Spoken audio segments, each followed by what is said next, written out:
I just woke up from a dream. And I don't really want to turn the lights on and write it down. So I figured I'd just videotape it with my iPhone.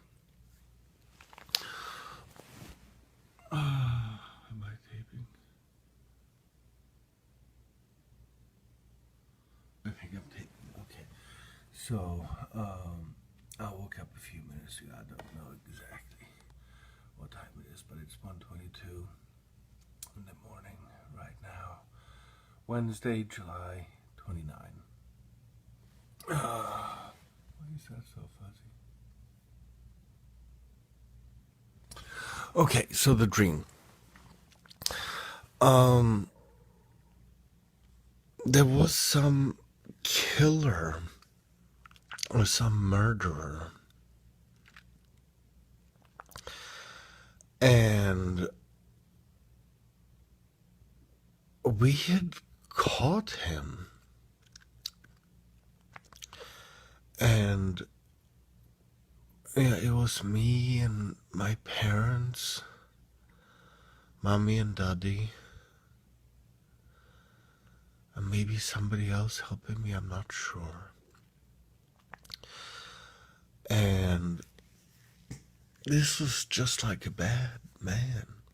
And we decided we were going to,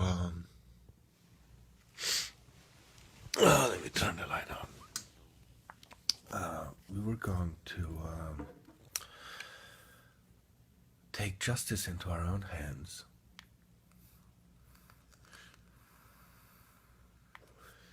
And we were going to scare the living hell out of him and kill him. So he was sleeping in some room, and we set up these fireworks.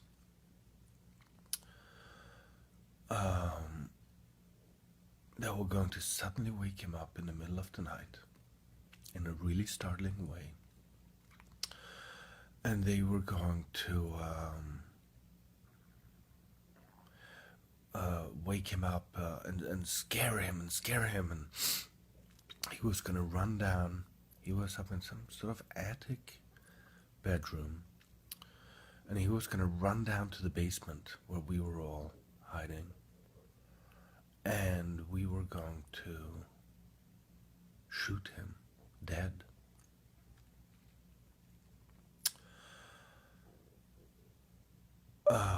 And we had loud music that we were gonna play, and we were gonna make all these loud noises, and we did. We woke him up and scared the living hell out of him.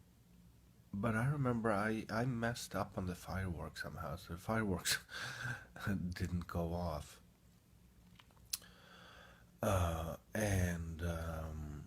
But we got him down to the basement, and then as he's running back and forth, all afraid, as we're shooting our guns and stuff on one end to make him run to the other end, and he's running.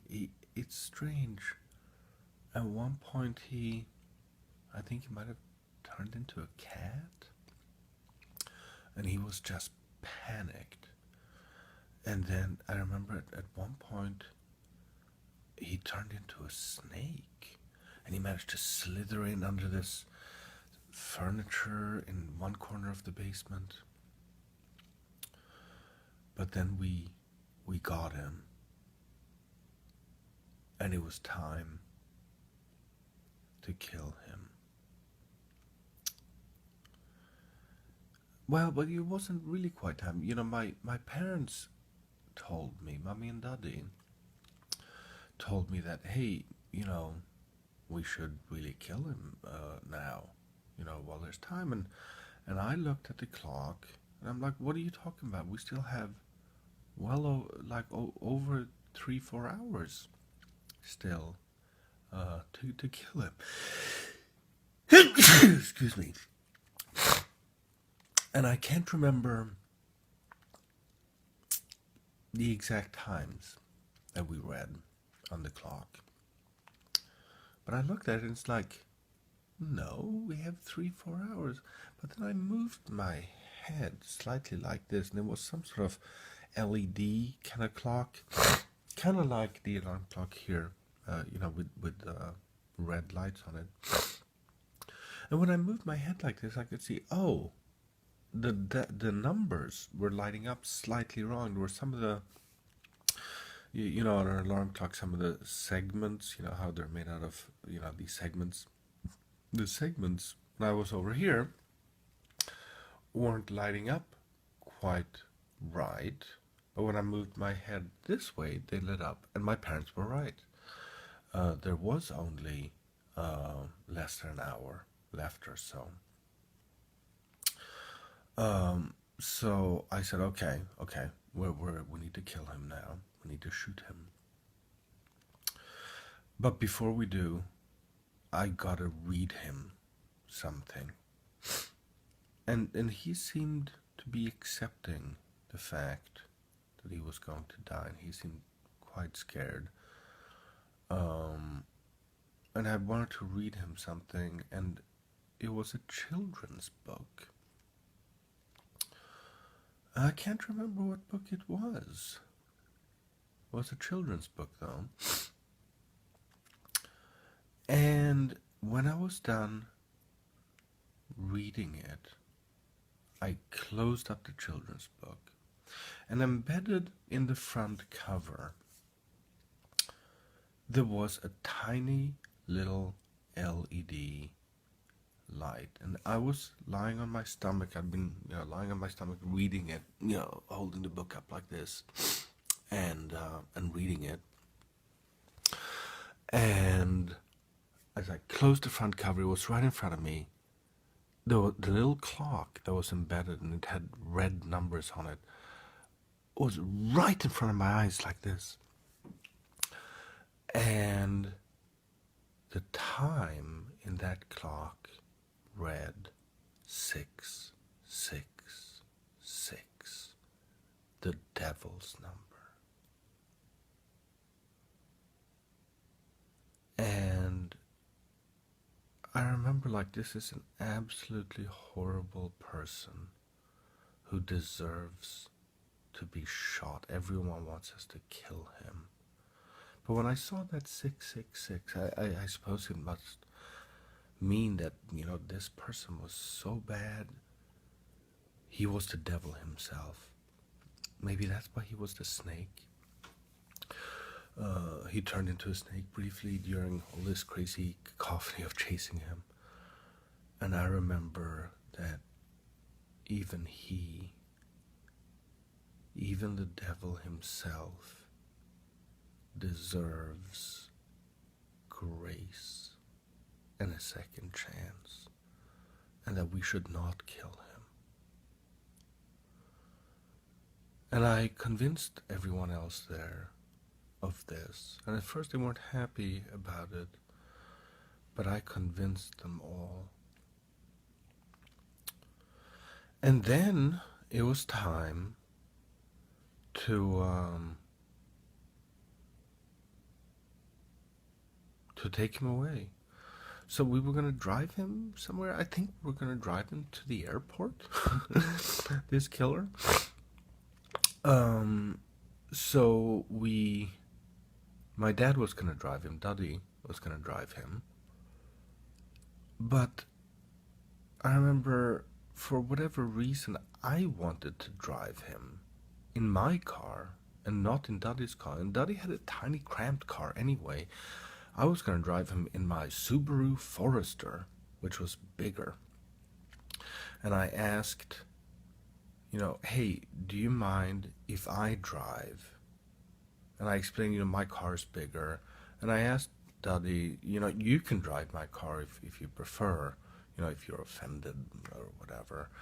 But he's like, no, you can drive.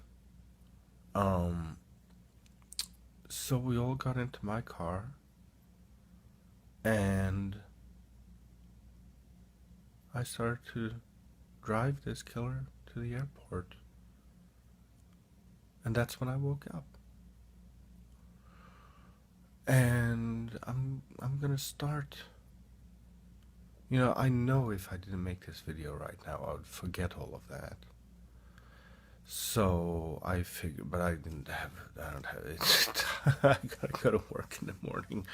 And it is now, let's see, what time is it?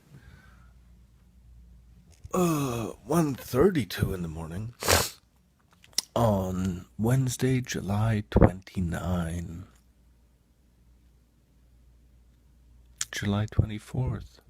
5 days ago was Daddy's birthday. So it's really late Tuesday night, early Wednesday night. But on July 24th was my father's birthday. July 24th, 1932.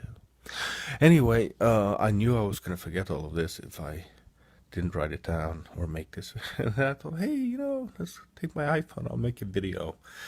And that way, if anyone ever wants to watch this video of the crazy life that I had in this hotel room.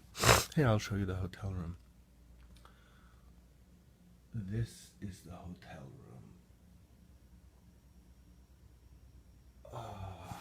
This is the bed that I lay in, and there's the alarm clock in the corner. That's my laptop. I was trying to watch a movie last night. This is the hotel room where all these crazy things happened. With me drinking Robitussin in the middle of the night, just a few days ago. And I thought it would be fun to record this and share it for posterity. And I thought it was an interesting dream, and I think there's an interesting lesson in that dream. Maybe the lesson is that everyone deserves grace. I'm against the death penalty. Even for the worst criminal, there is always room for forgiveness. There is always room for grace. And I think that's the kind thing to do. I've always said, if there's one thing I want to be remembered for, that I want people to say about me when I'm dead, it was a kind man. And I think this is maybe an example of me expressing that wish that I want to be kind. I've been given a lot of second chances. I've been given a lot of grace. And I want to return that favor and give other people grace. I think even the devil himself deserves grace. Isn't that crazy? Maybe that's what these dreams mean, or maybe it means something else, and someone smarter than me can interpret that dream and see what they make out of it. But I think that's what I make out of it. Anyway, I should really get some sleep now. I love you all. Sleep tight, guys, and I hope you're all having wonderful lives. I love you. Bye.